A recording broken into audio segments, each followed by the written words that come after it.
here we are again, one more time. We are sitting with one of our speakers in this special series that we have, Lessons from God's Classroom, object lessons that we are actually learning from the teachers here at Seventh-day Adventist Church. And we have had 3 teachers already, and we'll be having 2 more. Today, Sister Leader Christine Levene decided she was just gonna blaze the trail. Because boy, what a message you gave to us today. What a message I received. Yes, it was really a powerful message. I liked the teaching thing. Of course, I need to go back to Peck because I don't know how salt must, be detracted from water. But all of that came out very well into your message. So you teach what grade? Grade 6. Grade 6, so you're a Peck teacher? Yes, I am. So all the students passed this time? And they did very well. They did very well. Yes, thanks be to God. Prayer is a major part of my program. Wherever I'm teaching, whatever I'm doing, I pray for my students' success. Yes. I can see that teaching is inside of you, and that's part of what we wanted to get out this round of sermon series. And I must tell you, I was really blessed.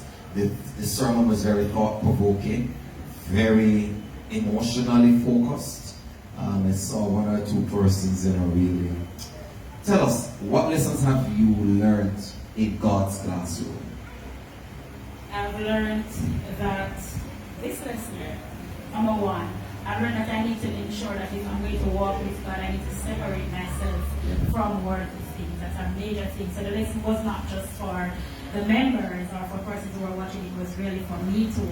Another major lesson I have learned is that no matter what is happening in my life, I serve a God who can be trusted.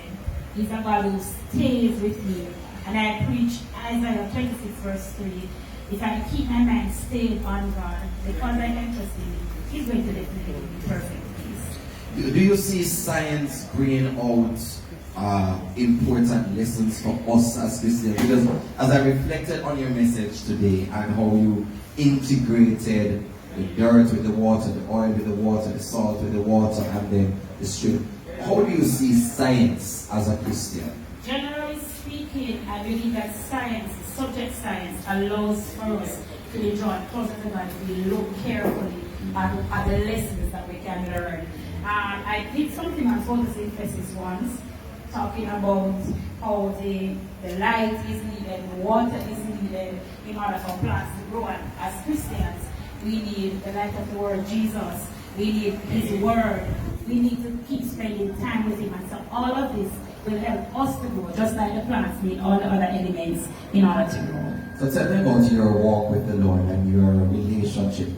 How do you maintain and achieve spiritual growth? All right, maintaining spiritual growth for me includes ensuring that I start off my day with God. It doesn't matter what is going on, that early morning prayer, that early morning reading my devotional, reading my Bible, that means a lot to me. If I don't get it done, I'm miserable. And it just doesn't go the way I would want it to go. And things will always happen, but that sets the tone for me. And that is what really helps me along the way. Of course, I must say that I also have friends who are really encouraging, because we all have our down days.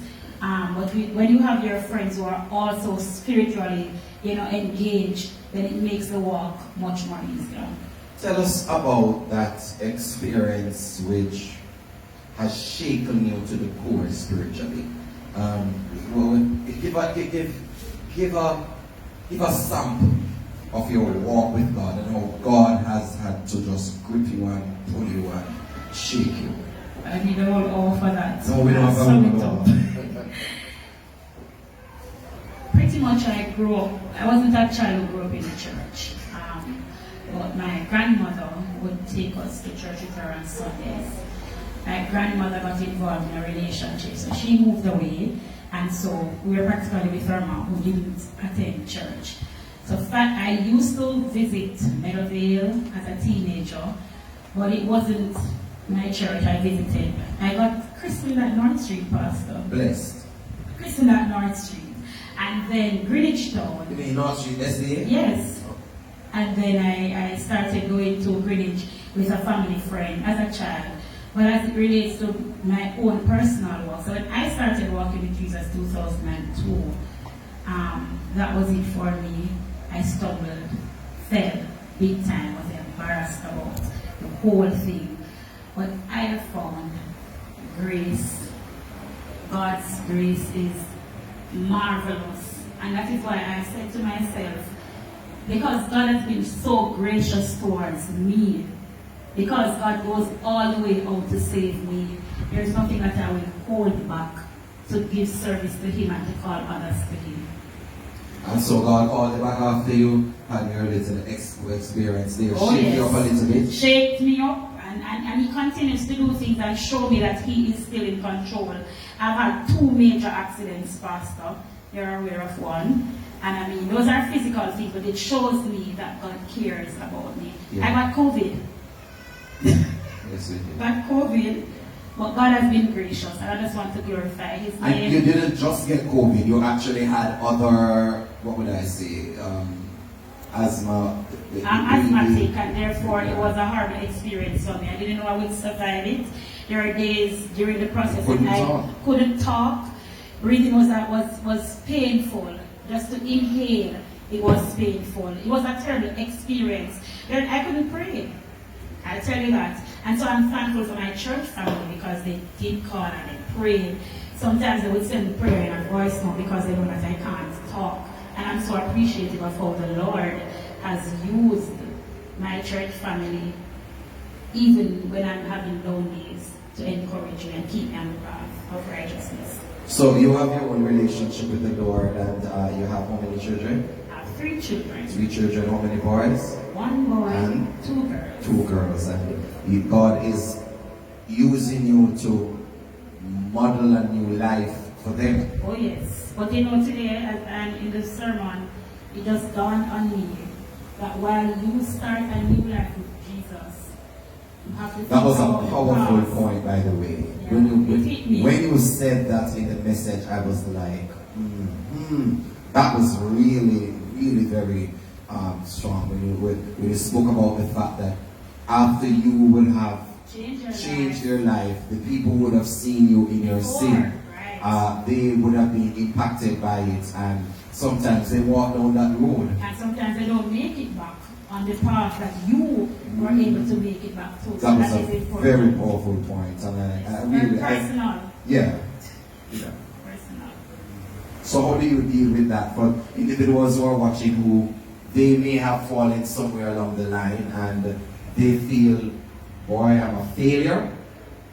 I'm sure you have felt like that yourself. I feel like that from time to time, especially when you see the road your children are taking and you really want to grab them back to you and say, do it this way because I have had the experience. But as I said also in the sermon, this generation doesn't want to live through your experience. They want to have it their own way. And sometimes it pains my heart as a mom to know that, listen, if you follow that pathway, it's going to be detrimental. You're going to be lost. Please don't take that path. But what I do, and I have it on my status all day, every day, never stop praying for your children. That's what I want the viewers to know. Never stop praying for your children, no matter what is happening. Yes, you might be frustrated from time to time. Sometimes they really just want to, give them a holy hug with a slap. But that is not going to change the situation. Best thing for you to do, keep reasoning with them. It might be hard. Sometimes they don't want to hear what you are saying. True. Because they think they know it all. The teenagers, invincible years faster. They think they know everything. And so the only thing that you can keep doing is going to Knee City, calling their names to the Lord, and having to continue to bring. I have prayed to the Lord to ask Him to do something to remind them that He is still in control. And there you have it, not just a preacher of the word, but a woman who believes in prayer, a woman who has her devotions and make sure she grounds herself in the morning with the Lord. If you want to walk closer with Jesus, why not try some of these tips? Why not try waking up in the morning, studying, spending some time with God, reading the Bible, studying, praying with Him, and you will see your life change. I'm Omar Oliphant. Until next week, walk good. Have a great week.